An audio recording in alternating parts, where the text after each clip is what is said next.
uma alegria a gente poder compartilhar um pouquinho nessa classe. Eu tenho assistido online as aulas no decorrer da semana, acompanhando como é que está o curso. Hoje o nosso tema vai ser na escola de pilotos, pensando um pouquinho nas próximas gerações. Então essa aula tem, eu acho que, um impacto para aqueles que já têm mais idade e para aqueles que são mais jovens. Com isso, a ideia de como se forma pilotos ou como se forma pessoas capacitadas para exercer a sua vida com plenitude em várias áreas. Então, nós vamos fazer isso no decorrer dessa aula. Muito bem, quem nasceu aqui já tinha idade para assistir Fórmula 1 em 1991? Alguns tinham já, né? Isso, né? Então, alguns de vocês vão lembrar desse episódio marcante da Fórmula 1. Vamos ver aí. Lá vai ele. Uma volta. Mihaly Ridazzi aponta para ele uma volta, tá ali o Mihaly. Volta final. Ele virou 25 e 1. Patrese 24 e 7. Pouco mais de 4 quilômetros. Mas são 4 quilômetros dificílimos porque a pista está molhada. Seria um drama reservado no final desta prova. O Senna, avisa, aponta. Aí vai ele. Aí vem Senna. Puxa de um lado. Acelera. Puxa para a direita. Tá chovendo. As gotas caem ali na câmera colocada no carro de Senna. São poucas curvas para o final. Ele vai deixando misto. Vai no capricho Senna. Vai para quebrar mais um tabu. Vai para a 28ª vitória. Aí vem Senna. De ponta a ponta no Grande Prêmio do Brasil. Fica de pé a torcida. As bandeiras começam a se agitar. A quadriculada em preto e branco está nas mãos de Mihaly Ridazzi. Senna vai apontar. Patrese está perto, mas ele vai apontar. Aí Senna, de ponta a ponta, vai apontar Ayrton Senna. Depois desta curva, aponta Senna. Vem pra reta, vai pra vitória. Mihaly Ridazzi, Ayrton Senna do Brasil. De ponta a ponta ele vence em Interlagos. Uma grande vitória de Senna. Ele vibra muito. Você Senna dentro do seu tapete.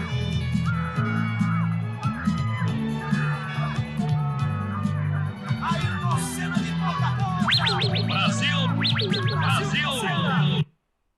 Muito bem. Quem lembra dessa corrida? O que aconteceu?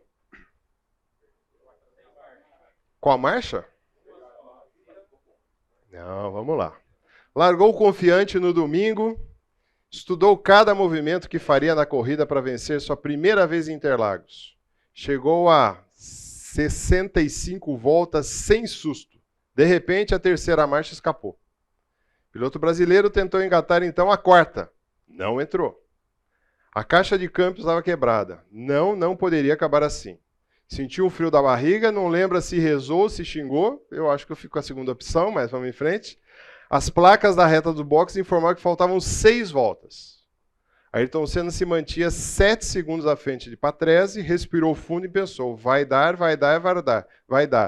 Percorreu mais 2 voltas e viu a vantagem diminuindo para 4 segundos. Para piorar, perdeu também a 5ª marcha. Foi quando olhou para as placas, acelerou apenas com o que tinha. O que tinha? 6ª marcha. Só que na hora que ele fazia as curvas, quando ele falava que está chovendo muito, o Galvão não sabia, o que acontecia? Ele entrava em sexta e tinha que sair em sexta. Agora, com um carro daquele lá, né? Muito bem. Você tivesse nessa condição, chuva, caixa de câmbio quebrou, possivelmente não tinha a telemetria naquela época, se tinha era muito obsoleta, trocava marcha na mão, não tinha nada da borboletinha, o que você faria?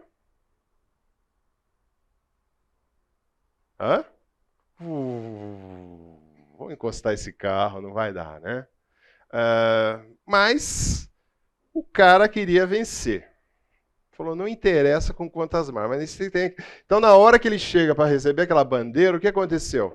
Ele parou o carro, pegou a bandeira. Só que em sexta marcha não vai sair com aquele carro de jeito nenhum. O carro, de fato, apaga, não tem como. Ele não conseguiu nem chegar para dar uma volta de... Então, o nosso tema hoje é um pouquinho do que a gente vai... O objetivo da aula é despertar nos homens a importância, em cada um de vocês, e privilégio e impacto de se envolver ativamente na formação espiritual da nova geração de homens, alavancando suas experiências e sabedoria através de um discipulado ou mentoreamento e prestação de contas. Agora vocês, nós temos aqui a nova geração e a geração mais antiga. O Neto vai me ajudar aqui. Quais são as características que você vê hoje na geração de homens? Vai lá. Você está vendo hoje. Você faz o seguinte, quando for negativo, você põe o menos. Quando for positivo, você põe o mais. Individualismo. Uma palavrinha só, hein? Imediatismo. É tudo com I. Mas pode ser outras. Desinteresse. Desinteresse, egoísmo. Aperta aí que vai ter bastante coisa. Vai lá. Bom. Bem informado ou muita informação? Não significa que é bem informado, né? Isso é bom ou ruim? Põe mais ou menos. Depende do que ele vai fazer com essa informação, né? Vamos lá, gente. Isso, empurra para frente.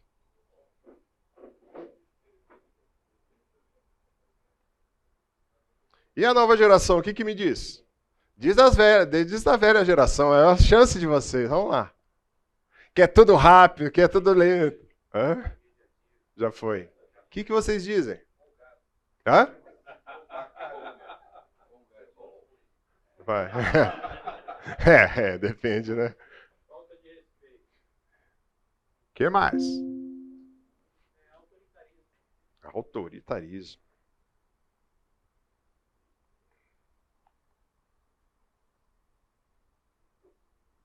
Só?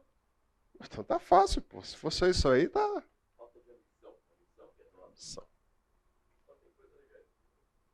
Então, não tem nada positivo nessa geração? Que você tem visto aí? Visionário? Sonhador, visionário. Empreendedor. Vai.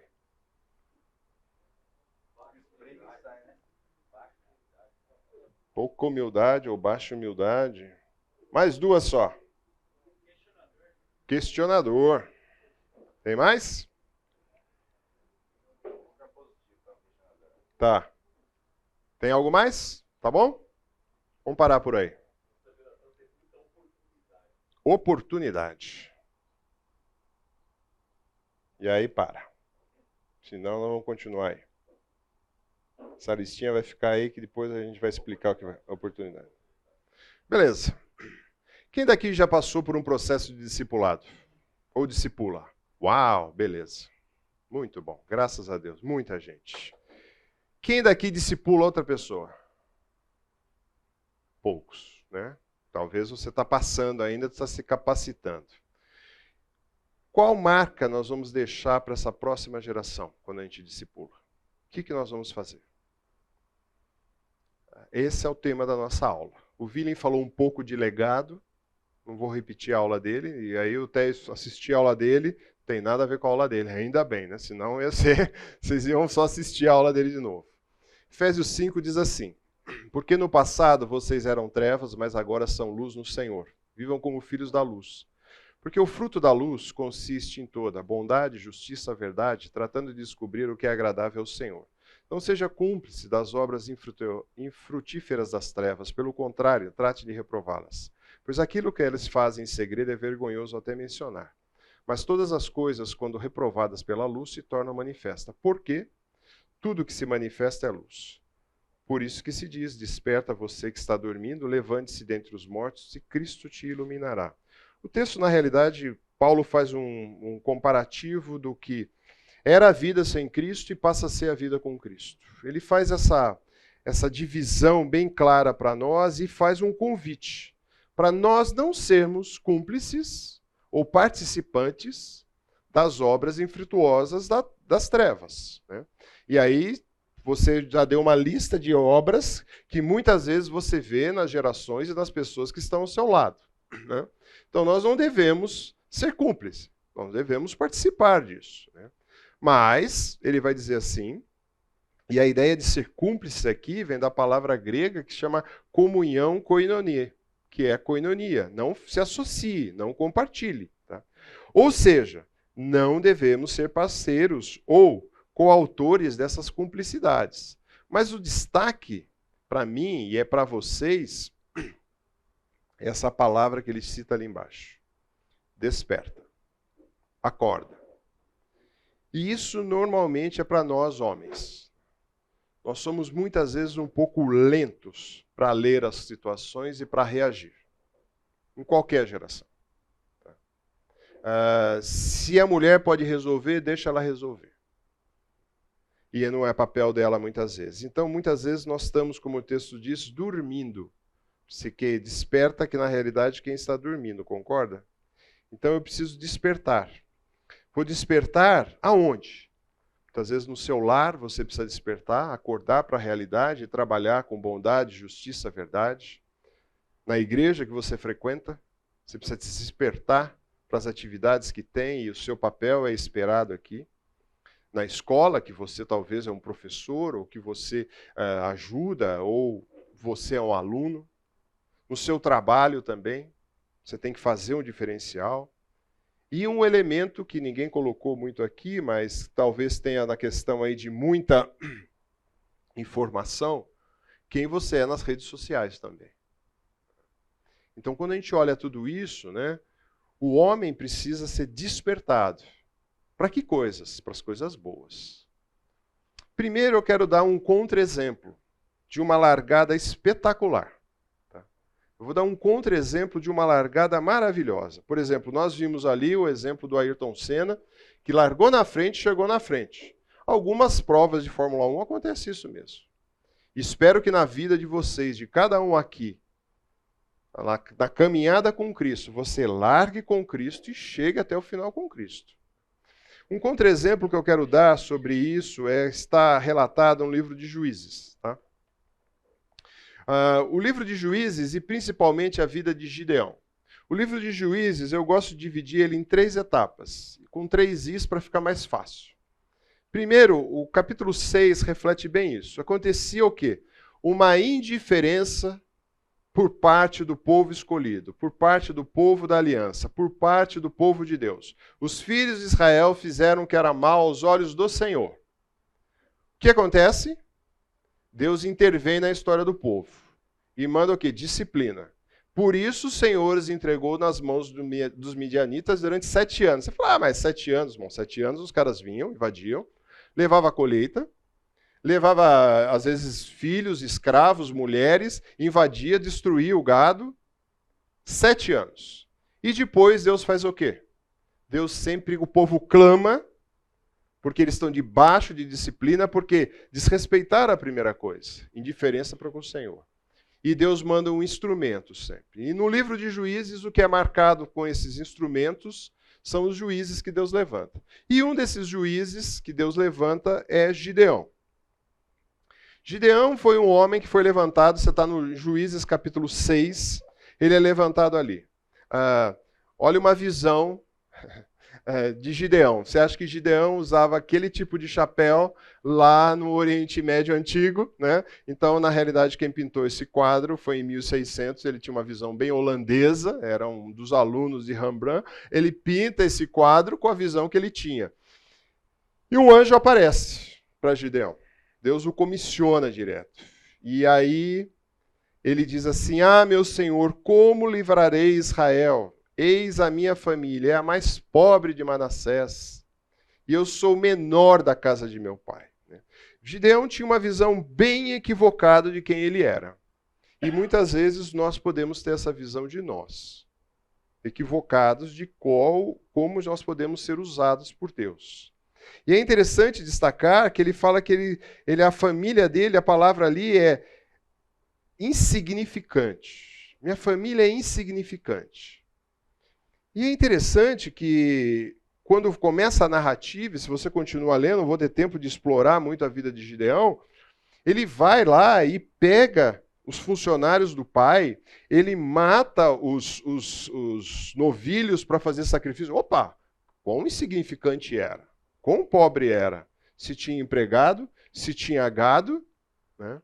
E ele, de certa forma, ele tinha um certo receio, que ele, por causa dos midianitas, ele ia num local escondido, que era um lagar, um local onde se espremia a uva, e ele ia bater o trigo para tirar a farinha ali. Não era para fazer isso, mas ele estava escondido. Mas aí ele começa a fazer algo com Deus. Ele pede uma série de provas para Deus. Ele pede uma série de provas para saber, será que o Senhor quer mesmo que eu faça tal coisa? Eu listei algumas. Ele apresenta a oferta, o anjo vem e queima a oferta.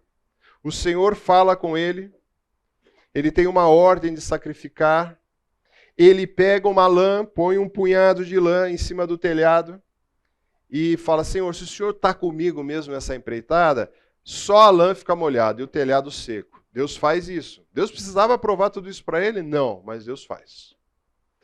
Aí no dia seguinte ele ainda fala, Senhor, preciso de outra prova. Molha só a lã e deixa tudo seco. Aí já é mais difícil, né? Porque até molhar tudo, talvez, mas Deus fez. Deus ainda chega para ele e fala assim, escolhe homens e manda embora os medrosos. E por fim, eu quero 300 só, para você fazer essa campanha que eu quero para você. Ele vai e enfrenta aqueles 300. Ele vai e faz uma libertação milagrosa com 300 homens. E aí ele é aclamado para ser rei. Israel não tinha rei até esse momento. Porém, Gideão disse, não dominarei sobre vocês, nem tampouco meu filho dominará sobre vocês. O Senhor Deus dominará sobre vocês. Belo discurso, não? Bacana o discurso. Quem é o rei? É o Senhor. Eu não vou dominar. Até aí você vai olhar e falar assim, mas aonde está o contra-exemplo desse camarada? Aonde está? Está na continuação. Um pouquinho mais à frente. Então Gideão continuou, mas quero fazer um pedido a vocês. Eu não quero ser rei, mas gostaria que cada um de vocês tirasse uma argola do despojo que nós pegamos dos midianitas. E mais ou menos esse despojo deu quase 20 quilos de ouro. E disso Gideão fez uma estola sacerdotal, que seria uma vestimenta que o sacerdote usa.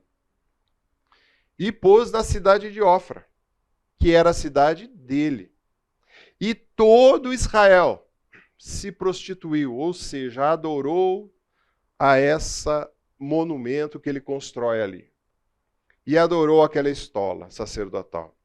E veio a ser tropeço para Gideão, para a sua casa e para quem? Para a nação de Israel. Então veja bem, que largada fantástica, né? Saiu na pole position. Foi bem pra caramba.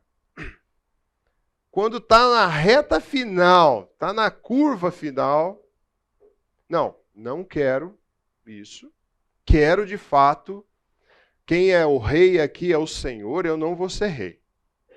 Mas, já que vocês insistem tanto, recolham as argolas de ouro. Vamos fazer, e ainda espiritualizou a coisa. Vamos fazer algo que é algo religioso, colocou, pendurou aquilo lá, e todo mundo adorou aquilo, assim como o povo já tinha feito antes. Aonde o povo fez isso? No Egito, com o bezerro de ouro. O povo está doido para adorar alguma coisa. E seguiu nessa adoração. Muito bem. Ele fez isso. Eu não vou dominar. Mas olha o que continua a história ainda. Alguns historiadores, aqui fala 20, esse ficou na média, mas alguns dizem 16 a 30. Pois, e a roupa talvez, uma roupa bem luxuosa. Em Êxodo 32, eu não vou ler, Arão faz a mesma coisa. Ele põe ali. E ainda para ajudar, Gideão teve 70 filhos, todos provinha dele, porque tinha muitas mulheres. Não era essa uma determinação para um juiz de Israel. Não era essa uma determinação para eles, mas ele teve 70 filhos. Uma confusão danada.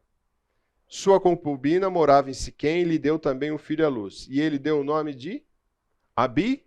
Quem lembra daquela passagem? Aba, pai, Abi ou Aba significa pai. Melech significa rei. Ué, ele disse que não queria ser rei e pôs o nome do filho dele o quê? Meu pai é rei. Para ajudar ainda a história, ele deixa um belo legado. Depois que Gideão morreu, os filhos de Israel voltaram a se prostituir com quem? Com os Balaíns e puseram Baal-Berite por Deus. Baal é o nome Deus, que é um Deus falso. E Berite significa aliança. O que esse homem fez na reta final, na curva final da vida dele? Ele jogou fora tudo que ele tinha aprendido com Deus. Que experiência que ele teve. Deus aparece para ele, se manifesta, faz tudo que ele solicitou. E mesmo assim, no final da sua jornada, ele esquece tudo. Fica fascinado, talvez, com o poder, com as mulheres que ele tinha, com os filhos que ele tinha. E ele substitui o nome de Baal-Berite, ou do Deus de aliança, que é o nosso Deus, para esse. E todo Israel, o que acontece? Vai para o buraco de novo. Largada fantástica. Não implica em uma vitória. Não implica. Será que nós podemos saber como será a nossa chegada? O que vocês acham? Pode ou não pode? Você pode saber como vai ser a sua chegada? Se não, próxima aula, todo mundo... Pode ou não pode?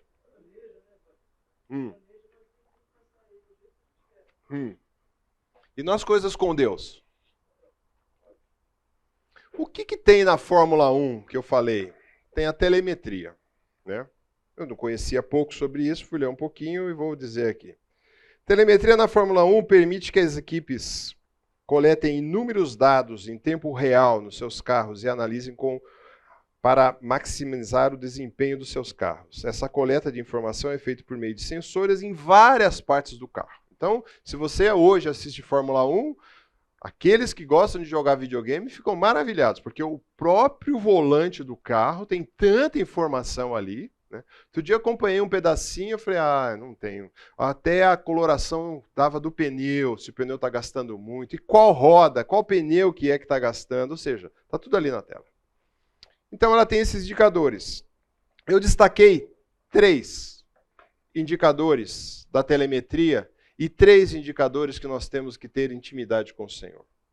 A telemetria ela te dá a indicação em tempo real e ajusta o que está errado na hora. Você está gastando muito combustível, diminui essa saída sua, o pneu está queimando muito de um lado, acerta na hora de entrar da reta, sair da reta. Intimidade com Deus, quando você investe tempo na sua leitura, na sua oração, no seu compromisso de devoção com Deus, você tem informação em tempo real. Você olha e fala, Senhor, a minha vida não está muito adequada aqui não, preciso ajustar isso já, agora, para ontem.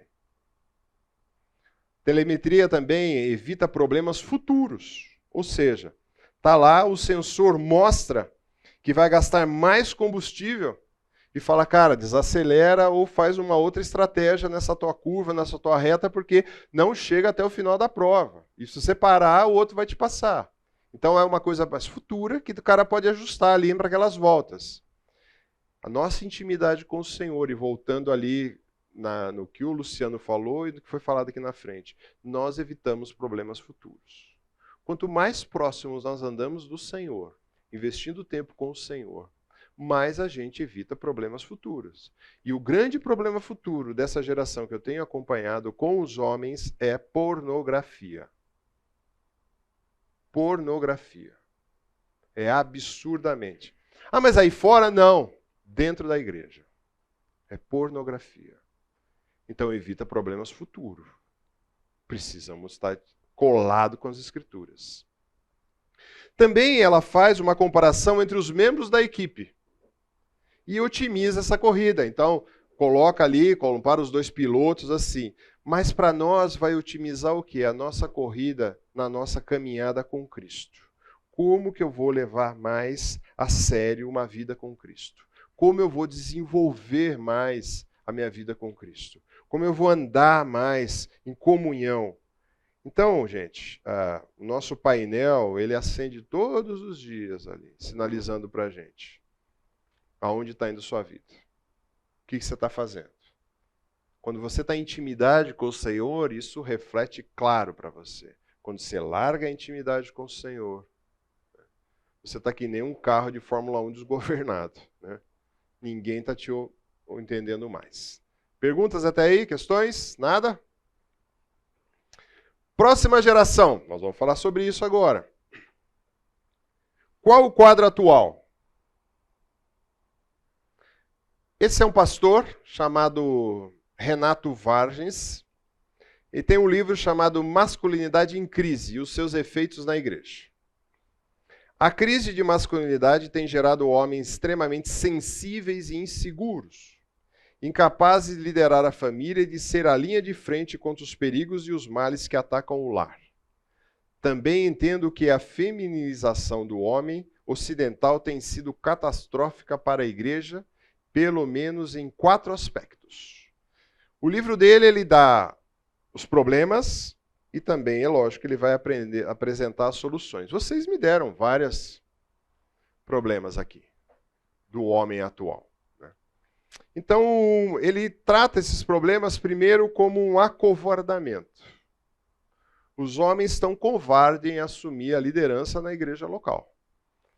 Eu agradeço a Deus, porque no nosso caso de igreja local, muitos homens estão empenhados e servindo. Ainda é pouco.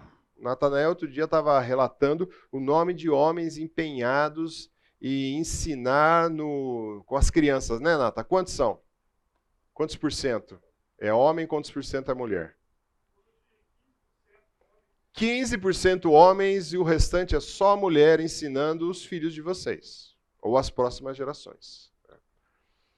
Se você for que nem eu, que não tem jeito mesmo que criança, eu até te desculpo, mas fora isso, você pode ser um belo instrumento. Eu sei que aqui tem alguns, Marcão, tem gente aqui que está atuando com a criançada. Precisa de um referencial. Precisa de um referencial. Juízes 4, capítulo 8, vai dizer assim: Então Baraque disse a Débora, se você não for comigo, não irei. Se não for comigo, não irei. O rei, o cara era um frouxo. O cara era um frouxo. Pediu para ir junto à mulher. Né? Essa é a definição. Acovardamento. Né? Aqui é interessante que no capítulo 4 do livro de Juízes, eu não vou explorar, ele explora isso no livro, depois você pode adquirir o livro e ler um pouquinho, um livrinho fino, feito para homem, tá, gente? O livreto é fininho. Não adianta vir com esses livros grossos assim que os caras não vão ler, não, viu? Mas livreto feito para homem, começa essa diferença. Homem é ruim de ler também, viu, gente? Infelizmente. É? Com certeza. Omissão na educação dos filhos, homens. Nós muitas vezes delargamos, nem delegamos. O texto de Provérbios ensina a criança no caminho que deve andar. O William falou muito sobre ele. E ainda quando for velho, não se desviará dele. Né? O William entende de um jeito, eu entendo do outro. Tá? O William conversou com vocês que entende isso como uma promessa. Né? Eu entendo mais como um conceito que a gente aplica na vida dos filhos. Mas muitas vezes os pais estão omissos na educação dos filhos, principalmente no que diz respeito à educação cristã. Principalmente naquilo que a gente precisa passar para a próxima geração. Ele destaca também a incapacidade de cuidar, proteger e liderar o lar. Isso foi dado, o Fernandinho falou domingo passado, sobre o mandato que o homem tem, e esse mandato foi dado por Deus. O Senhor tomou o homem e colocou no jardim para cultivar e para guardar. Não pense que o trabalho é fruto do pecado, viu, gente? O trabalho penoso é fruto do pecado, mas o trabalho tinha antes no jardim, era uma função masculina. E liderar esse lar também é uma função masculina que Deus tinha dado na formação já no Gênesis. E também uma infantilização dos homens. Ele destaca isso. Esse autor que destaca isso, dizendo esse texto, vai dizer que nos nossos dias falta o amadurecimento por parte dos homens, que ainda querem ser meninos. Quem lembra dessa história que está lá em Juízes? Alguém lembra dessa história? Não? Um dos caras mais mimados das Escrituras. Quem lembra o nome dele? Ninguém lembra? Pega aí Juízes. Não, Juízes 17. Mica, o que aconteceu com Mica? Lê o primeiro versículo só. Havia um homem chamado Mica dos montes de Efraim. Continua. Que disse certa vez à sua mãe: os 13 quilos de prata que foram roubados de você, pelos quais eu a ouvi pronunciar uma maldição, na verdade a prata está comigo, eu a peguei. Disse-lhe sua mãe: o Senhor abençoe, meu filho. Legal, né? Eu peguei a prata que a senhora disse que tinha sumido, nós amaldiçoamos, mas ela está comigo. E depois você continua a ler a história desse camarada, né? Então o livro de Juízes é um excelente livro para os nossos dias, porque qual é o resumo do livro de Juízes? Cada um fazia o que achava certo, né? Então esse camarada, lê a história dele, um cara filhinho da mamãe. Então, infelizmente, essa é um quadro que vocês muitas vezes pintaram aqui. Esse autor pinta também, você pode ler, mas temos um exemplo positivo também, e é isso que eu quero destacar com vocês, né? Porque não só de exemplos negativos, né? Eu quero destacar e vou falar um pouquinho dessa parte agora. Envolver ativamente na formação espiritual das novas gerações dos homens.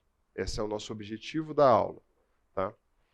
Um exemplo positivo, eu dei um contra-exemplo, que foi Gideão, destaquei esses com vocês, e o Renato também ali, o outro pastor, destacou outros exemplos, ele tem mais exemplos no livro dele, né? Mas aqui eu quero trazer para vocês um exemplo muito conhecido das Escrituras. Vocês conhecem Elias nas Escrituras? Conhece Elias. Elias foi um homem que confronta Acabe.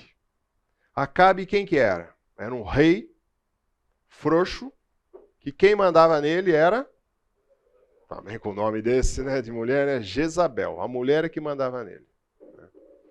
Teve um dia que ele virou do ladinho na cama, ficou choramingando porque ele queria um terreninho do lado do palácio dele. E era o único terreno que um homem tinha. Ele virou todo chateado, eu queria tanto aquele terreninho ali. E a mulher deu um jeito de arrumar aquele terreno para ele, né? Muito bem, Acabe no verso, não vou ler todos esses versículos, tá? Que eu quero dar uma introdução no que eu quero falar já já. Acabe serviu a Baal, no verso 31 de Reis 16. Fez um altar e um templo para Baal. Fez um poste ídolo para Acera, que era uma deusa que eles cultuavam, da fertilidade. E foi a abominação do Senhor. Esse era o rei de Israel, tá? Surge Elias. Deus sempre coloca alguém para confrontar. E Elias chega, em capítulo de Reis 17 e 18, o profeta fala assim, vai ter 3 anos de fome de seca nesse reino. E vai ser seca difícil. Ele vai, multiplica recursos de uma viúva. Ele vai lá e multiplica a farinha e o azeite naquela viúva em Serepta. O filho dela faleceu.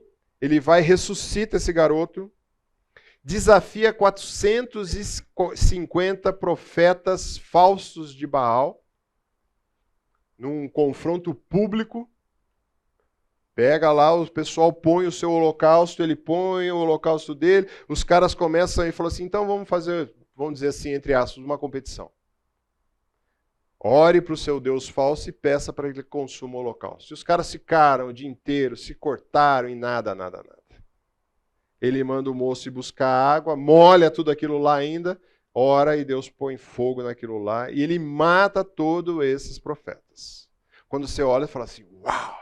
Só faltou uma capa. Não, ele tinha uma capa também. Ele era quase um super-herói, não é verdade? O que acontece em 1 Reis 19? Ele diz para Deus,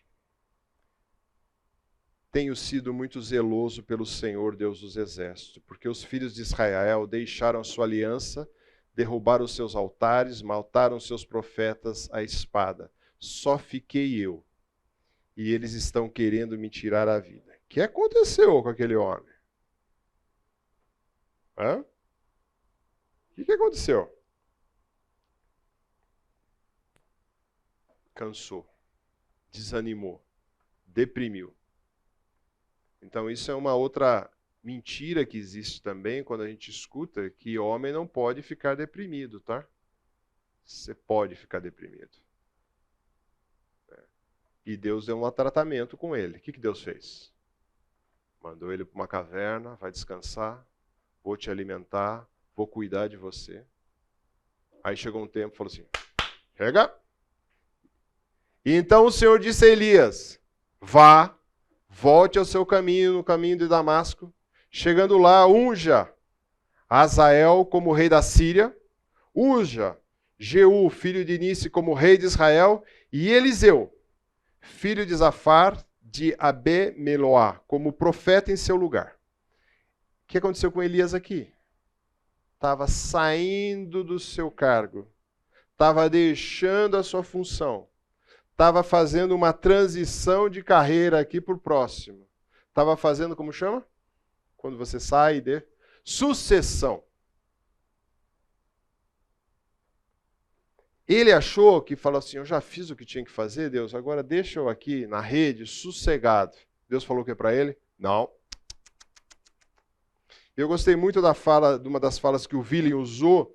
Ele falou que muitas vezes quando você está numa certa idade e saiu do trilho, pega o trem e volta para o trilho. É isso, volta para o trilho. Então Deus chegou a Elias e falou assim, Elias, você tem que fazer alguma coisa. Eu quero que você vá ungir um rei ímpio, um sírio. Quero que você unja um rei em Israel. E quero que você vai escolher Eliseu.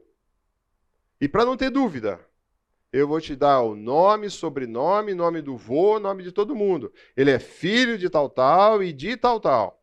E ele vai ser profeta. Então, e ele fala ainda o que vai acontecer. Quem escapará da espada desse rei da Síria, Jeú o matará. E quem escapará da espada de Jeú, Elias o matará. Eliseu o matará. Então ele já deu. Você tem uma missão. Você vai deixar Eliseu no seu lugar. Muito bem, o que Elias ia ser para esse homem? Um influenciador. Eu queria estar mais à frente, viu?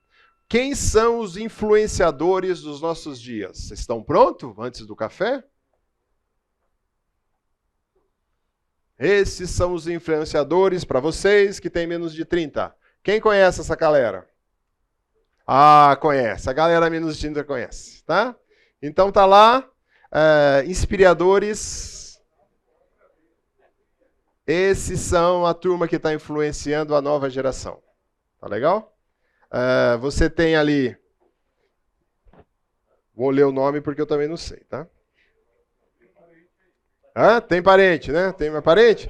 Vou pedir dinheiro, amigo. Top 3. Essa Virgínia Fonseca, minha parente aqui, é influenciadora, fundadora de marcas de produtos de beleza. Well Pink, primeiro lugar, seguida por Bianca Andrade, empreendedora, dona de marcas de maquiagem. Quem falou empreendedora aqui, ó? Marcas de maquiagem. Boca Rosa. E Carlinhos Maia, também empresário, ator, comediante. Os três são Forbes Under 30. Juntos somam 88 milhões de seguidores apenas no Instagram. Gostou? É essa galera que está influenciando o Brasil. O que é Instagram? Precisa ligar o que é. Você não precisa citar lá, mas precisa saber que tem gente assistindo. Seu filho sabe, te garanto. Sabe ou não sabe? Sabe, olha lá. Né? Agora, olha só. Esse foi alguns. Outro dia eu peguei mais assistidos ou mais visitados. Quem que é o primeiro mais visitado brasileiro? Neymar. Segundo, Ronaldinho Gaúcho. Terceiro, Anitta. Estava bem representado na cena, né? Esses são os influenciadores. Vou só passar mais esse slide sobre influência. Aquele dado lá veio da revista Forbes, tá? Esse vem de uma pesquisa feita pela Fundação Getúlio Vargas. No ano passado, ou comecinho desse ano, 11 milhões de mães criam os filhos só. Na última década, 1,7 milhões são criados sem os pais. E 15% dos lares são chefiados pelas mães. Como é que você acha que vai ser essa geração? Você acha que vai ser mais efeminados, mais mimados ou não? Diga lá. Outro dia eu estava vendo uma publicação no Instagram Gospel, né? E uma mulher lá que ela estava... Uma mulher, a esposa de um pastor, né? Ela estava dando um dado sobre criação de filhos. E aquela segunda influenciadora lá, ela tem uma marca de maquiagem. E uma das campanhas que ela faz muito forte entre as mulheres, mães, é que elas incentivem seus filhos homens a usar maquiagem. E aí essa mulher, esse pastor, estava alertando sobre isso, né? Sobre as mães que seguem elas, esse tipo de mulher, o cuidado que elas têm que ter sobre o tipo de coisa que elas estão recebendo em casa e passando para os filhos. É isso aí. E muitas vezes você nem sabe que os filhos estão assistindo. Né? Intervalinho. Depois a gente volta com Elias e Eliseu. Muito bem, eu quero traçar com vocês um paralelo na vida de Elias e Eliseu. Comecei a introduzir. Existe um material muito bom, um livro muito bom, eu baseei grande parte desse material, chamado Aprenda a Mentorear. Esse livro é um livro do Howard Hendricks, já falecido. Tá? Ele tem um segundo livro chamado Como Ferro Afia o Ferro, dele com o seu filho. Lá ele faz, inclusive, as definições sobre o que é mentoria e discipulado, mesmo assim dizendo que é uma linha tênue entre as duas coisas. Tá? Muito bem, nós vamos falar um pouquinho desse que Deus chega para Elias e fala assim, olha, você precisa convidar Eliseu. Então, a relação entre Elias e Eliseu é uma relação de discipulador e discipulado. Discipulador e discípulo. Discípulo. Elias toma uma iniciativa. É meio interessante que esse texto vai dizer assim: partiu, pois, Elias dali e achou Eliseu, com todos os dados que o Senhor tinha dado, filho de Safate, que andava lavrando com 12 juntas de boi adiante dele. Estava com a 12ª ou a 12ª. Elias passou por ele e lançou o seu manto sobre ele. É interessante porque Elias foi até esse homem e convocou. É lógico, o Senhor já tinha anunciado, você vai chamar Eliseu para ser o seu sucessor. E nesse convite é bem interessante porque, ao convidar, isso vai implicar algumas coisas. Então você, quando convidar alguém para fazer um discipulado, ou discipular alguém, você tem que calcular os custos desse para você. Tempo, recurso, disponibilidade. Né? Vão surgir problemas no meio do caminho daquele discipulado que você vai ter que ajudar. Então é interessante nós notarmos que Elias fez tudo isso. E um destaque também que nós podemos ver é que ele toma essa iniciativa. O autor coloca assim: mas quem tem alguma experiência de fé, quem aprendeu lições da vida, possui muito mais a oferecer do que imagina. Lembramos que mentorear não é uma questão de transferir informação, mas uma questão de caminhar com a pessoa e auxiliá-la no seu crescimento. Então, o objetivo é você caminhar com essa pessoa para fazer com que ela cresça. Em quê? Em várias áreas da sua vida.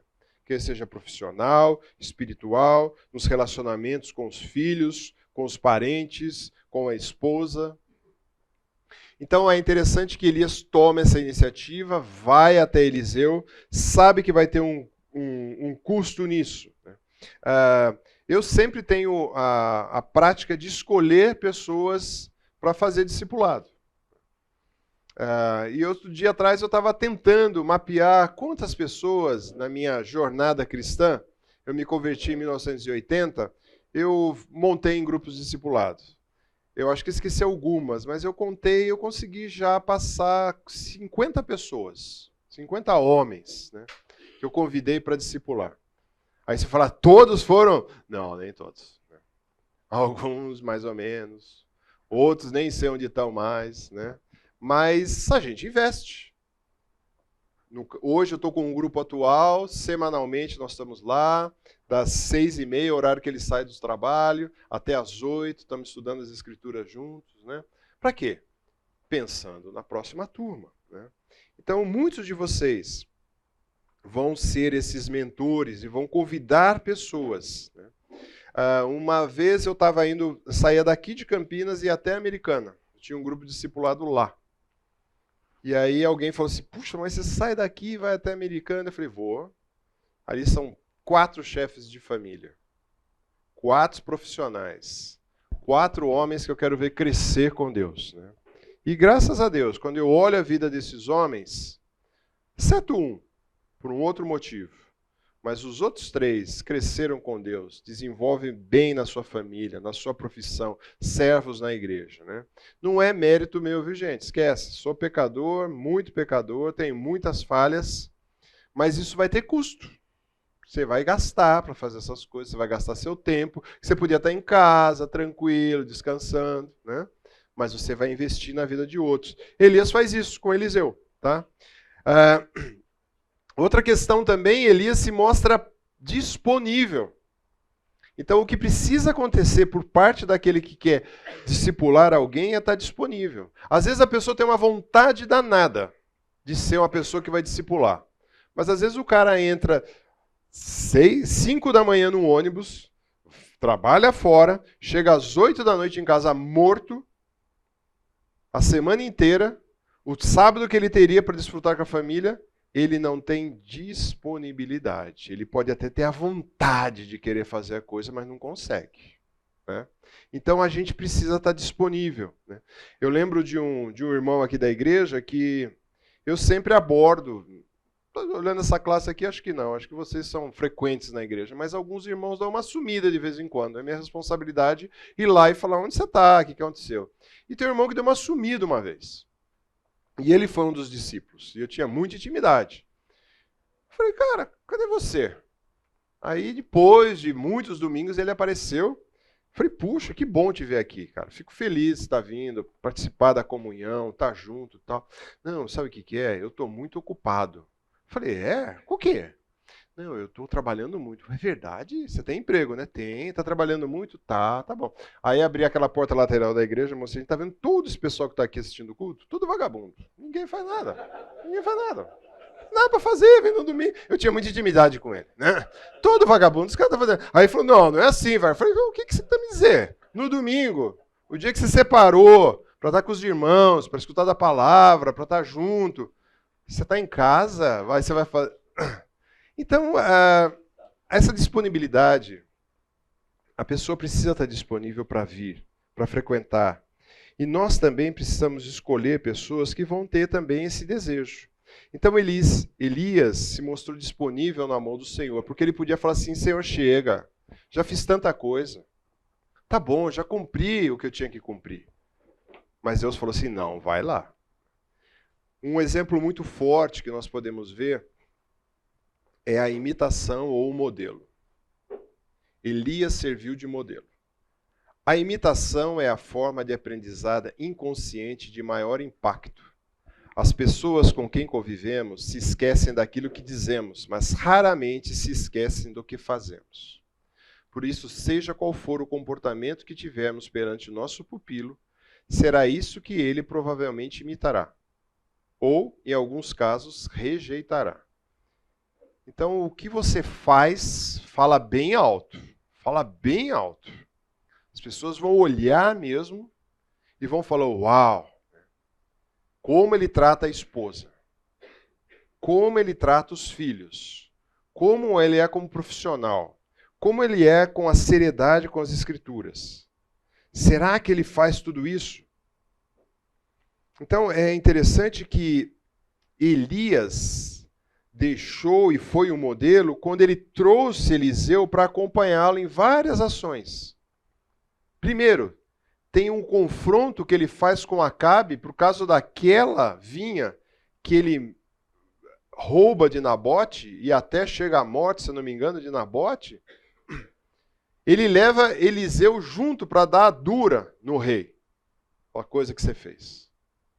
Ele também leva e fala aos filhos de Acabe, de Acarias, das consequências que eles iam receber por estar consultando falsos ídolos. E leva também, quando ele é tomado, Elias, Eliseu vê ele sendo levado pela uma carruagem de fogo e ser trasladado. Uma experiência que nunca mais ele iria esquecer. Agora, aí cabe uma pergunta muito importante para a gente, né? Quando as pessoas, e como nós somos os exemplos, as pessoas estão te observando. Elas observam você constantemente. Nós muitas vezes temos a tendência de colocar o Senhor nas coisas só extraordinárias, ou convidar o Senhor para as coisas extraordinárias da nossa vida. E nas coisas ordinárias, nós convidamos o Senhor? O simples, acompanhar a esposa aí no mercado. O simples, levar um filho na escola e ir conversando com ele, dialogando. O simples, você vir nos programas, nas reuniões da igreja, que seja culto, escola bíblica, as coinonias, né? Interagindo com seus familiares do que está acontecendo, do que foi aprendido, do que ganhou. O simples trabalhar, sair cedo todos os dias e trabalhar, ou ficar em casa trabalhando. Você convida a Deus, mas ou talvez você fale assim, não, eu sou tão expert nesse negócio que eu não preciso nem que Deus interfira no meu trabalho. Vai nessa. Vai nessa para você ver. Quebrar a cara ali na frente. Eu vou só pedir para o Senhor quando a coisa estiver feia. Quando nós evangelizamos alguém, será que os nossos filhos, parentes, amigos estão olhando e falando assim, opa, eu quero aprender com esse cara como faz isso? Então, nos nossos exemplos diários, como tem sido? É interessante, eu quero dar um salto pensando ainda na ideia de imitadores. No Novo Testamento diz assim, irmãos, sedes meus imitadores meus, e observai os que andam segundo o modelo que tem de nós. O apóstolo Paulo convidando aqueles irmãos da igreja para olhar para ele e falar assim, observai, presta atenção no modelo que eu sou. Em próprio Tessalonicenses, Paulo vai dizer, porque o nosso evangelho não chegou a nós tão somente em palavras, mas sobretudo em poder do Espírito e pela plena convicção, assim como sabeis ter sido o nosso procedimento entre vocês e por amor de vocês. O evangelho chegou com a palavra, chegou com o poder, chegou também com o quê? Chegou com o exemplo. Então hoje muitas vezes a gente vê muita manifestação de poder, muito fala-fala, e pouca vida, pouco exemplo, pouco testemunho. Lembro de um exemplo muito forte que foi na nossa comunidade aqui, para mim foi pelo menos, tinha um homem que acompanhei ele um pouco tempo, hoje ele mora em outra cidade, ele era gerente da agência aqui do Bradesco, aqui de Barão. E aí ele se converteu, e ele frequentou outras igrejas e frequentou aqui, e ele era subgerente aqui. Ele falava assim, olha, eu sabia que a igreja tinha conta lá no banco, e toda segunda-feira eu ia conferir pessoalmente todas as contas para ver se eu pegava alguma coisa errada. Né? E ele falou assim, todo o tempo que eu fui gerente aqui do banco, né? Não sei se ele passou aí uns 10 anos, tal, depois ele mudou para outra como um cargo maior, ele falou assim, rapaz, admirável, nunca vi nada errado. Eu falei, graças a Deus por isso, né? Testemunha. Agora, como é que você é com finanças? É testemunha. Como é que está as contas? Nós vamos ter uma aula sobre isso também, sobre finanças. Com efeito, vos tornasse imitadores nosso e de quem? E do Senhor Jesus Cristo. Então, a imitação é algo muito forte. Muitas vezes a gente vê algumas características nas gerações que vocês listaram aqui, Precisa ver o quanto nós também não influenciamos a isso, tá, gente? Fica de alerta. E aí ele continua, recebendo a palavra, posto no meio de muitas tribulações, com alegria no Espírito, de sorte que vos tornasse o modelo. Mais uma vez, olha quantas vezes nesse pequeno trecho o apóstolo Paulo fala da importância. E esses camaradas se tornam modelo para todos os crentes que tinham ali na Macedônia e na Acaia. Agora, nós olhamos um pouquinho o lado de Elias, sendo o mentor. Agora eu quero lá o outro lado. O lado daquele que foi o mentoreado ou discipulado, ou discípulo, tá? Elias, Eliseu estava motivado. O que ele faz de imediato? Ele larga os bois, que ele estava indo buscar para o pai, e ele corre atrás da igreja. Ele corre atrás de Eliseu. Ele fala, eu vou atrás, eu entendo isso. Então, uma convocação e de imediato.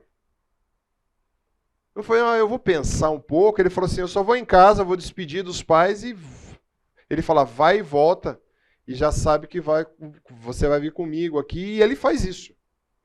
Então é interessante que ele não teve assim, não, eu vou pensar nessa proposta, né? Porque esse negócio de ser ajudante de profeta é meio perigoso, né? Jezabel queria a tua cabeça. Eu vou ser o próximo que vou perder. Será que eu vou nessa? Será que não? Mas ele estava motivado e foi. É interessante que a gente tem um exemplo no Novo Testamento também. O Senhor Jesus chamando os seus discípulos, né? Caminhando junto ao mar de Galileia, viu os dois irmãos, Simão, chamado Pedro e André, que lançava a rede no mar, porque eram pescadores, e disse, vinde após mim, que eu os farei pescadores de homens. Então eles deixaram a rede lentamente, vagarosamente. Vou pensar se eu vou largar a profissão. O que eles fizeram? Imediatamente. As redes o seguiram. Passaram adiante e viu os dois irmãos de Tiago, filho de Zebedeu, João, seu irmão, que estava no barco em companhia do seu pai, consertando rede, chamou e disse. Então eles, no mesmo instante, então foi uma ação, nós vamos seguir, porque chegou aquele que a gente estava aguardando. E Eliseu faz a mesma coisa. Então, aquele que é convidado para ser discipulado, precisa ter esse também. Se você convidar alguém aqui para ser um discípulo, para caminhar junto, para mentorear junto, o cara fala assim, eu vou pensar, eu vou ver a minha agenda, sabe por quê? Na terça eu tenho academia, na quarta eu tenho futebol, na quinta eu vou passear com o cachorro, esquece. Esquece. Não é esse o cara. Tá? Não é esse o cara. Aí você está investindo tempo, recursos, que você podia estar investindo com o outro. Então precisa ter do lado de lá também esse desejo. Eliseu era humilde, porque ele não chegou para ser o cara. Ele não chegou para, eu vou fazer acontecer. Voltou Eliseu de seguir Elias, tomou uma junta de boi, imolou com os aparelhos de boi, cozeu a carne, deu ao povo e comeram. Então se dispôs a seguir a Elias e o servia. Então, o primeiro chamado é para ser um servo. Vai servir. Vai ser um cara que vai servir primeiro, antes de fazer qualquer coisa. Então essa humildade é muito importante, porque a gente vê essa humildade marcada em todos aqueles que são salvos em Cristo Jesus, e é um exemplo que vem do próprio Senhor Jesus. Quando a gente olha, pois, o próprio Filho do Homem não veio para ser servido, mas para servir, e dar a sua vida em resgate de muitos. Então, o exemplo maior que nós temos de humildade é o que o Senhor Jesus fez. O apóstolo Paulo, em Filipenses 2,7, vai dizer, tendo em vós o mesmo sentimento, ou o mesmo atitude, eu gosto da palavra atitude aqui, para essa palavra que foi traduzida como sentimento, tende a mesma atitude, porque sentimento dá a ideia assim, se eu me sentir, eu faço não, mas a palavra ali, de fato, é a atitude que houve em Cristo Jesus. Pois ele, subsistindo em forma de Deus, não julgou-se com usurpação ser igual a Deus, antes, a si mesmo se esvaziou, assumiu a forma de servo, tornando-se semelhança de homem, reconhecimento de figura humana, e a si mesmo se humilhou, tornando-se obediente até a morte, e morte de cruz. Maior exemplo que nós temos de serviço ao Senhor Jesus. E essa é uma marca que acompanha também esse homem aqui, que nem foi Eliseu. Ele falou, eu vou aprender, eu não vou me achar. Como alguém disse aqui, né? A turma aqui acha também que pouco humilde, né? Como é que você vai ensinar essa geração que é pouco humilde a serviço? Fica difícil, fica bem difícil, né? E uma terceira característica também de Eliseu, ele era leal. Porque Elias, por várias vezes, chega para ele e fala assim, Elias disse a Eliseu, fique aqui porque o Senhor me enviou a Betel. Mas Eliseu disse, tão certo como vive o Senhor e como você vive, não te deixarei sozinho. Vou junto. Outra passagem vai dizer, então Elias disse a Eliseu, fique aqui porque o Senhor me enviou a Jericó. Mas Eliseu disse, tão certo como vive o Senhor, não te deixarei sozinho. E mais uma vez, Elias disse a Eliseu, fique aqui porque o Senhor me enviou ao Jordão. Mas Eliseu disse, tão certo como vive o Senhor e como você vive, não te deixarei. E assim foram os dois juntos. Ele falou assim, eu vou querer seguir. Talvez pudesse ser um teste por parte de Elias, talvez. Mas aqui mostra para mim a lealdade desse discípulo em falar, eu vou te acompanhar nas coisas boas e nas coisas ruins. Eu vou estar junto. E aí eles passeiam nesses 3 locais aí sinalizados pelo mapa. Né? E ele vai. Não, o senhor está falando para não ir, mas eu vou com o senhor, eu vou te seguir. Então, quando a gente olha um pouquinho desses paralelos de Elias e Eliseu, né? Elias era um camarada que tomou a iniciativa e foi chamar alguém para mentorear, discipular. Ele se colocou disponível a fazer isso e ele foi um testemunho, um exemplo. Então, se eu não sou exemplo, eu não devo chamar ninguém para ser um discípulo, mentor? Não. Você precisa arrumar a sua vida primeiro. Aí você não tem disponibilidade também, não vai fazer isso. Porque aí, não é, olha, hoje eu não posso, sabe, aconteceu um imprevisto, não, mas não funciona. Do outro lado, Eliseu era um camarada que estava motivado, queria participar, queria conhecer. Eu posso dizer que quando eu saio do meu discipulado aqui da quarta-feira, eu saio motivado de ver a motivação do povo em conhecendo coisas novas. É muito legal. As perguntas, as questões, o último encontro que a gente teve, não conseguimos entrar no texto preparado, porque foram tantas dúvidas. Porque os caras estavam, preciso saber disso aqui, o que é isso aqui? Né? Humildade também é importante. O próprio Howard Hendricks, isso numa fala do Carlos Oswaldo, o Fernando já falou isso também, disse que o maior risco que tem é o aluno de seminário de 1º e 2º ano, quando ele começa a aprender algumas linhas no grego. Ele acha que já é o mestre do grego e já sabe tudo, né? E então ele já até vem com o grego debaixo do braço, querendo ensinar alguma coisa. Diz que é a pior coisa que tem, que não sabe nada, né? Está nem começando ainda. Humildade. E lealdade é importante. Né? Lealdade. Tá? Eu quero... Minha conclusão é grande, viu, gente? Vou passar a conclusão, mas ela é grande também, que nem a introdução. E a minha pergunta, que uma advertência para nós, eu vou falar dessa advertência, vocês listaram isso, né? E essa lista está diante de quem? Todos os dias. A pergunta é, o que você vai fazer com a lista? É fácil a gente falar. Eu não gosto muito de alguns pregadores ou companheiros que só apontam o erro. Eu acho que apontar o erro é uma coisa importante. Nós temos que dar saídas. Então, com as pessoas que estão no seu convívio, do seu lado, que têm essas atitudes negativas e as positivas, e você incentiva a positiva e tenta ajudar na negativa. Porque é isso que você vai deixar para a próxima geração. Então é muito interessante você olhar e ver um emburrecimento da sociedade, e tá mesmo? Mas o que você está fazendo para mudar isso? E nas questões espirituais ainda, maior ainda. E as questões das místicas espirituais, maior ainda. Mas o que a gente faz? Então nós estamos aqui, vocês, a grande maioria de vocês, eu vejo vocês no culto, escola bíblica. Só uma pergunta aqui, retórica. Quem participa de koinonia ou grupos pequenos aqui? Deixa eu ver, levanta a mão. Ó. Vocês, de fato, são aquela porcentagem da igreja envolvidíssima. Serviço também, eu estou batendo o olho aqui, muitos de vocês estão envolvidos em serviço. Então você está com filé mignon aqui. Vocês são a galera que vão influenciar a nova geração que está nessa igreja, gente. E a nova geração que está aqui já está sendo influenciada, que muitos de vocês já vejo envolvidos em ministérios, já vejo envolvidos em grupos dos lares, já vejo envolvido em classe como essa. Agora aí que entra a questão. O que a gente faz com essa lista? A gente só critica ou a gente arregaça a manga e fala assim, pera lá, qual que é a minha parte? Eu estou vendo lá a turma que está no prossigo de quinta-feira, eu estou vendo lá 4 garotos que é meio assim, pô, vou chamar ele para começar o estudo. Eu estou vendo na turma dos jovens lá uns caras meio assim, eu vou arregaçar a manga, vou chamar para fazer um estudo. O que você está influenciando? Né?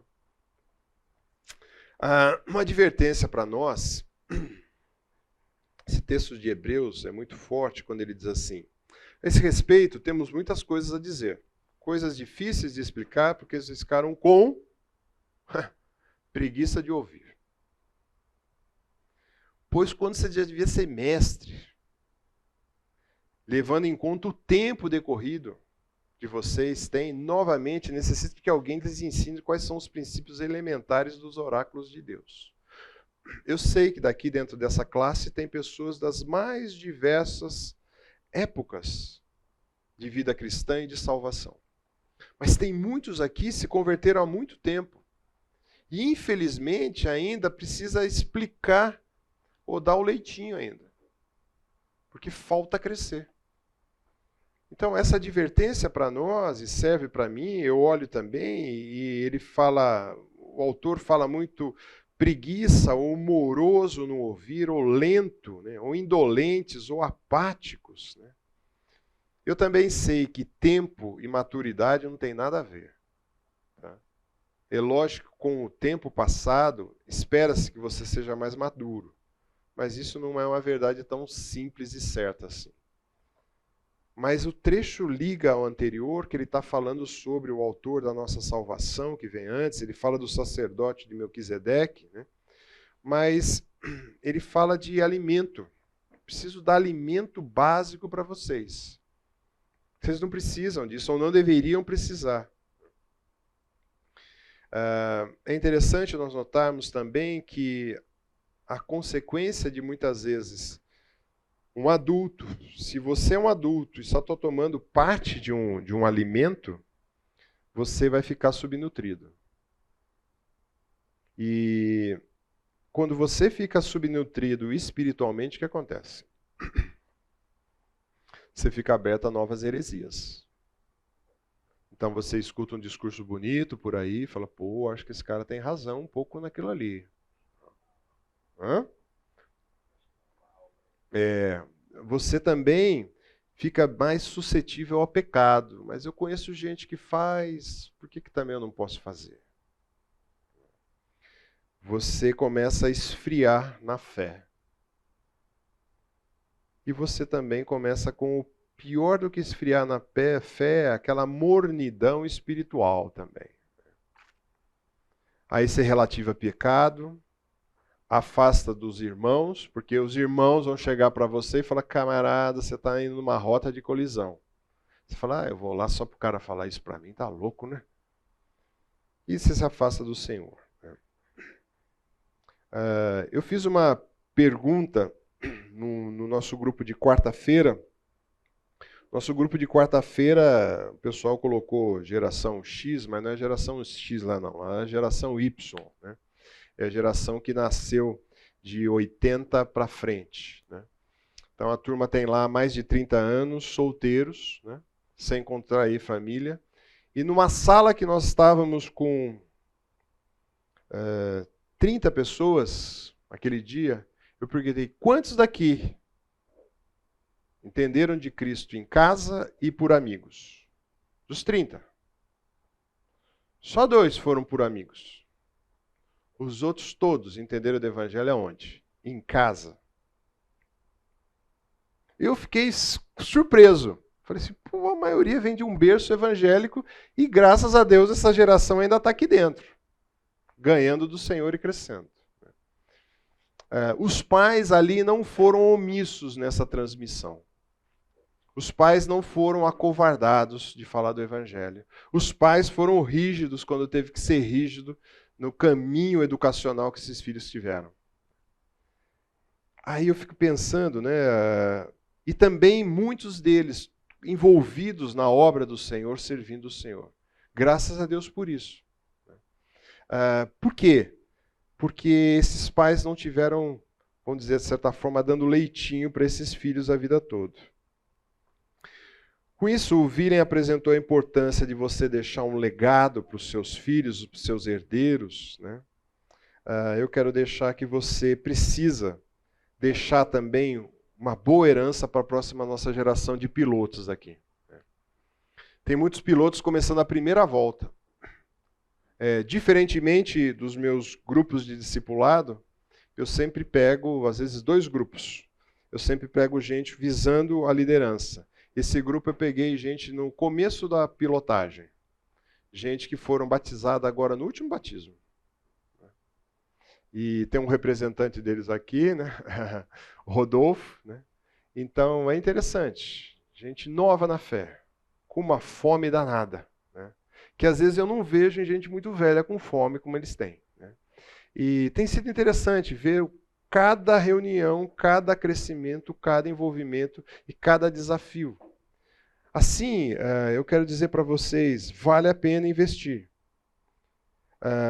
Um pouquinho de cada vez.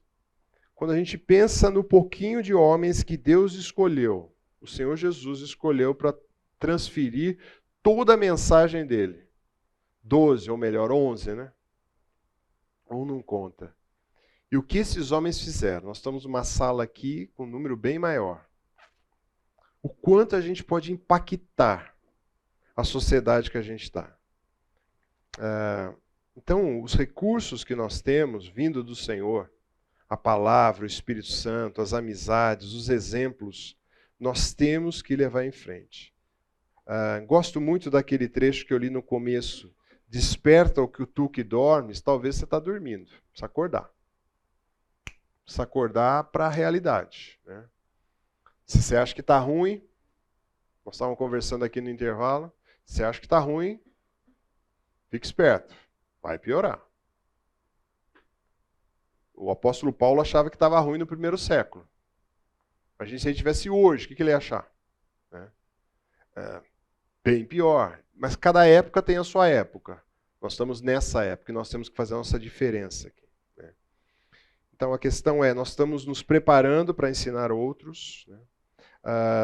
E eu queria deixar esse desafio com vocês. Orem. Veja pessoas em quem você vai investir. E você, que fala assim, puxa, eu gostaria de ser um Eliseu. Olhe para um Elias mais velho e fala assim, gostaria de ser mentoriado, gostaria de estudar a Bíblia, gostaria de crescer. Porque no estudo bíblico, você fala, você está só conhecimento bíblico? Não, se engana quem pensa isso. Ali você vai ganhar uma visão das Escrituras, você vai crescer com Deus, mas todas as suas áreas da sua vida é jogada à luz de Deus. Quando joga a luz de Deus, meu amigo, aquelas coisas que estão mais escondidas, aquelas coisas que estão indo compartilhar, acontece. Tá? Perguntas e colocações à disposição nos últimos 4 minutos de aula, 5 minutos. É um grande privilégio do Wagner ser aconselhado por você. É diferente quando você é discipulado, porque em coinonia é um assunto mais geral, no culto também, mas no discipulado ele consegue pegar na nossa veia, assim. Então, nós estamos no livro de Tiago e os ensinamentos práticos, assim, tem essa luz se acendeu e eu tenho percebido pecados que eles não percebiam, então consigo ser mais assertivo e praticar. Então, faz tudo diferente. Graças de Deus. Graças de Deus. Hã? Nem saí com ele. O Alex falou assim, você vai trazer algum testemunho? Eu falei, não, mas aí ele deu... O Wagner, acho que muito homem não se dispõe a discipular para entender que não tem eventualmente um chamado ou talento de estudar. Você pode articular mais sobre isso? Posso. Quem daqui consegue ler o Evangelho de João? Deixa eu ver, levanta a mão. Consegue ler o Evangelho de João? Não, levanta a mão quem consegue ler o Evangelho de João. Deixa eu ver.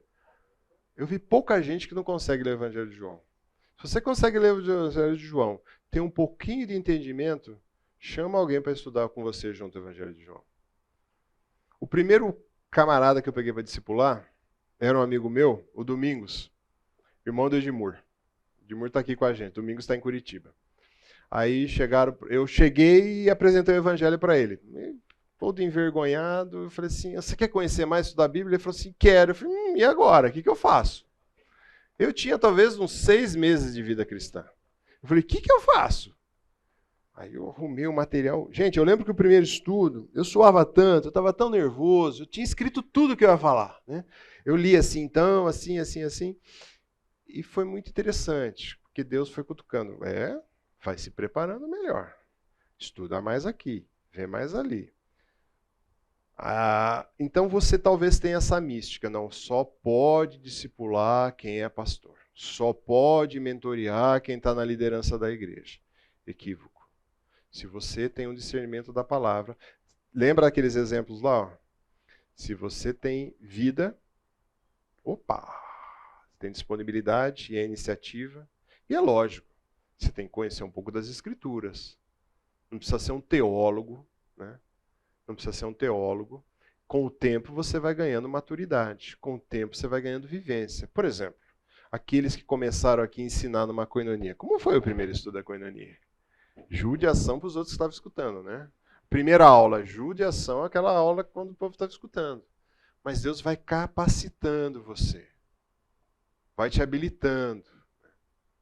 Agora, e a ideia é, eu sou um exemplo de vida? Eu coloco o Senhor em todas as áreas da minha vida, então você tem condição de abrir as Escrituras e ensinar. Não tem nada místico nisso. E material, gente, se você abrir o site da nossa igreja, o que tem de material para te capacitar, se você correr ali na livraria, na biblioteca, você tem muito livro, muito material para te equipar a como você crescer mais com Deus e assim repartir isso com os outros. Wagner, como que você vê o discipulado online? Depende da realidade, tá? Esses dias eu e Rose fizemos um aconselhamento de casais online porque o casal morava em outra região. Nós fizemos 2 assim já. Deu resultado. Eu prefiro pessoalmente. Eu acho que na pandemia nós fizemos, né, alguma coisa, mas pessoalmente é muito melhor. Online você fica limitado à tela, você fica limitado a muitas vezes você quer mostrar uma anotação, eu gosto de rabiscar muito, os caras veem aí, eu rabisco demais e mostro exemplos para o pessoal. Eu acho que limita um pouco, mas... Ganha praticidade. Ganha praticidade. A gente falou aqui de falta de tempo, de dificuldade de final de dia, começo de dia, no meio do dia, de repente online você ganha praticidade. Pode marcar um dia... O importante é um contato pessoal também, que eu acho que faz toda a diferença, para a pessoa te ver na prática. Né? No restaurante, como é que você trata um garçom? Né? Quando você trata um cara, quando te traz a comida errada, a conta certa ou errada, eu acho que eles precisam ver isso também. Né? Agora, não posso falar, não, nunca faça. Não, depende da realidade. Né? Depende da realidade de vida. Mas é a mesma coisa que a gente pensa. O que vocês acham de koinonia online? Não é ideal. Mas às vezes são necessárias. O que acha do culto online? Não é o ideal. Às vezes tem necessária. Pessoas idosas, acamadas e assim por diante. Vai lá. Na verdade, eu estava lendo um livro, há um tempo já li esse livro, O Peregrino. E aí na contracapa do livro, tem um comentário da editora, falando se cortassem o braço do autor, né, o Bunyan, jorraria escrituras, né, de sangue. Por que eu estou falando isso? Porque a Bíblia fala da honra quem tem honra, né? E na koinonia eu tenho aprendido demais, assim, como o Fernando está aí, tem pregado todos os dias ali a palavra, que tem nos motivado a caminhar junto a Cristo. Gostaria de dar esse testemunho. Graças a Deus. Graças a Deus. Muito bom. Algo mais, gente? Vamos orar? Deus, te louvamos porque a tua palavra é repleta de exemplos de mentores, de discípulos, de discipuladores, de aprendizes. Podemos aprender com esses exemplos, podemos aprender com exemplos positivos de sucesso, podemos aprender também com exemplos que não deram certo. Obrigado, Senhor, porque o Senhor tem misericórdia de nós, olha as nossas limitações. E te pedimos, ó Pai, que possamos deixar um legado para a próxima geração que está sendo formada, quer seja aqui no nosso meio como igreja, nos nossos lares, nos nossos parentes próximos. Que tenhamos de fato, Senhor, pilotos que comecem e terminem bem uma corrida, ó Pai. Que seja para a honra e glória do seu nome, não há nenhum louvor pessoal nisso, porque o Senhor bem sabe que somos pó e precisamos do Senhor para realizar todas as coisas. Assim te peço cada vez mais que o Senhor nos ensine a crescer com o Senhor, diante do Senhor. Isso eu peço para a minha vida e para cada um dos meus irmãos aqui. É no nome e por amor de Cristo que nós oramos. Amém.